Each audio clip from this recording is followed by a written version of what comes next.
Қолдан жасалған қасірет, асыра сілтеу, ақырып теңдік сұраған, ақ таңдақтар ақиқаты, ұмытылмас жандар. Қарағанды облысы ішкі саясат басқармасы ұсынады.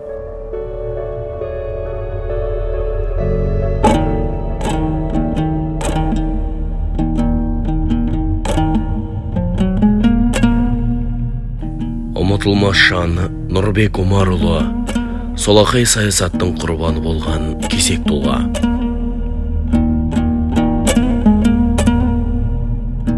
1883-1942 жылдар аралығында өмір сүрген дін саңлақтарының бірі.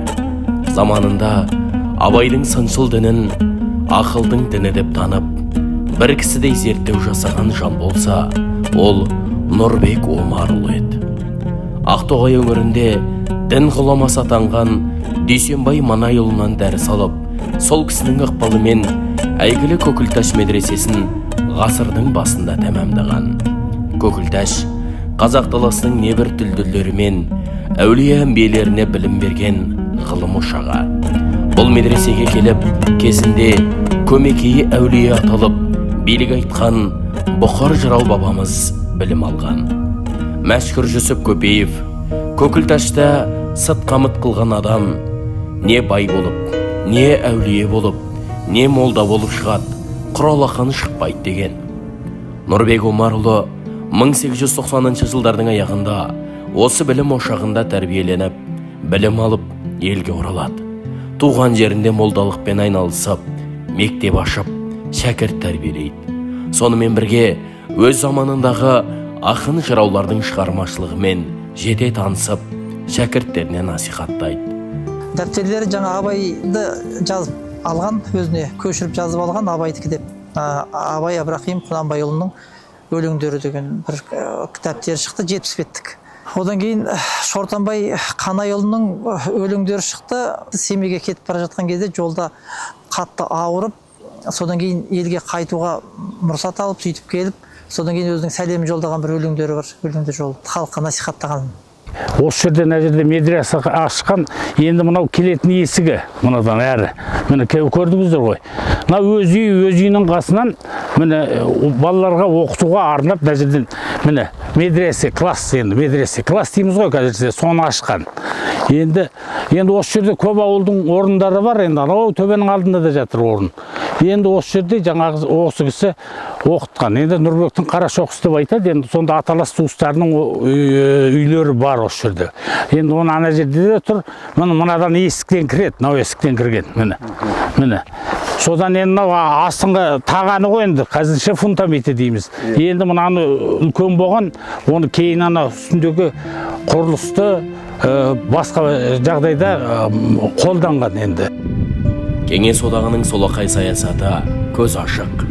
Саналы азаматтарының барлығын қуғын сүргінге түсіргені тарихтан белгілі. Бүгінде репрессия құрбандарының басым көпшілігі ақталғанымен, жан жарасы жазыла қойған жоқ.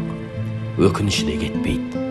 Сол замандарда қазақтың көкірегі ояу, саналы азаматтары ел тарихынан ажырап, көлеңкеде қалып қойды. Нұрбек Омарұлы да дін саңлағы болғандықтан заманында қуғын сүргінді де көп көрген. Ауданда үстінен іс қозғалып, сотталып, елден біраз жырақта жүреді. Кейін Ташкент әскери соты ақтап, сотталуға ешқандай негіз жоқ деп, елге қайта оралады. Ұлттық қауіпсіздік комитетінен алған құжаттарда Нұрбек молданы өте сауатты деп көрсеткен. Репрессия деген құрту жою дейді. Сол уақыттарда қаншама еліміздің қазақ азаматтары жазықсыз жазаланып, біздің үлкен әкеміз Омарұлы Нұрбек, Әбдіғаппаров, Әзімбай деген кісілер, Әліпбаев, Әмірбай, Әліпбаев, Сәду, Мақанов, Дүйсенбек деген кісілер, Шымырбек деген кісілер біраз азаматтар болған екен. Диверсия против советской власти деген сондай нелер, статьялар өте ауыр болған.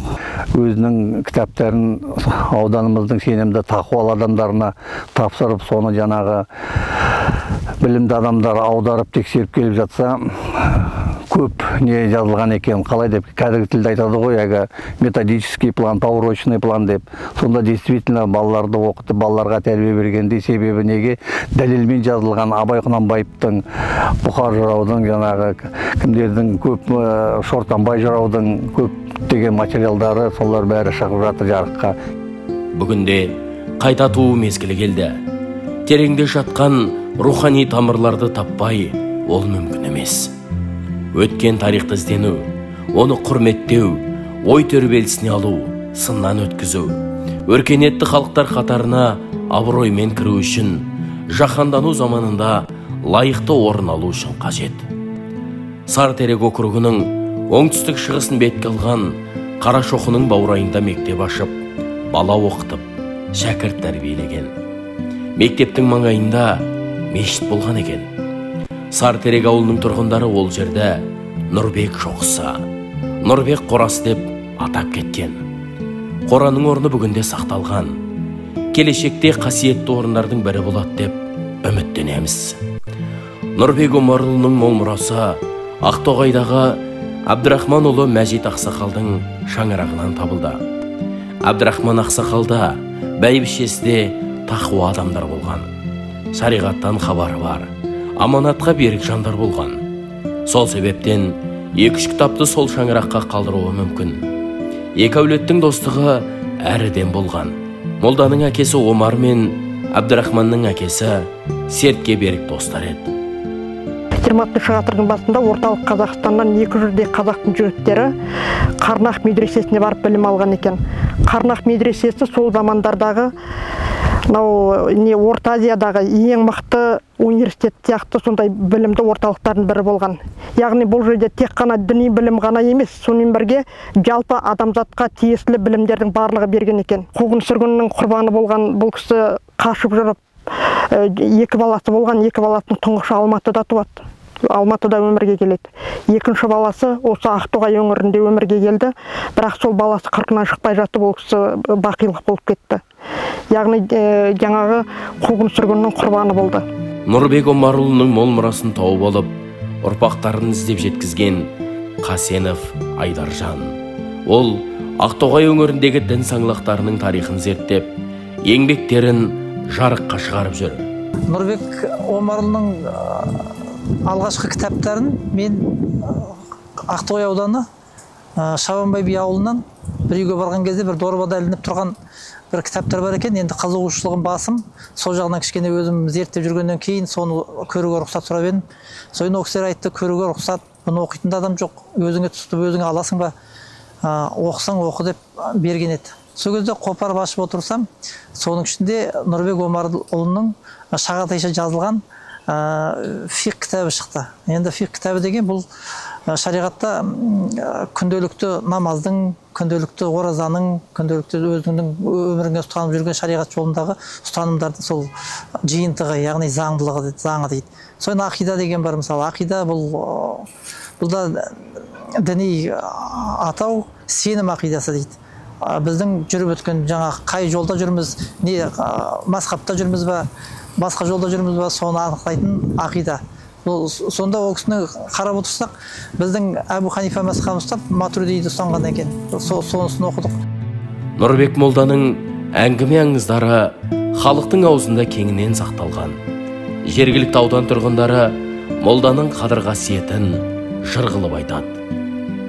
Енді қазір медицинада тілінде де айтады ғой, дұғамен емдейді деп. Енді бұл кісі де дұғамен емдеген, мысалы үшін. Жаңағы бас ауырған адамды кішкене елірген, сосын ана тісі ауырғандарды жаңағы дұғамен, дұғаға тұз оқиды, немесе шіріткізе жатады, сол ауырмай кеткен жаңағы.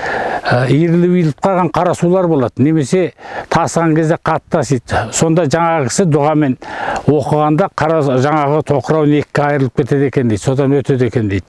Сол түрмеде отырса да 5 уақыт намазын ешқандай тастамаған, өте білімді кісі болған. Бұл қасіретке бейжай қарау, ащы тарихымызды білмеу, тәуелсіздік қадірін түсінбеумен пара-пар.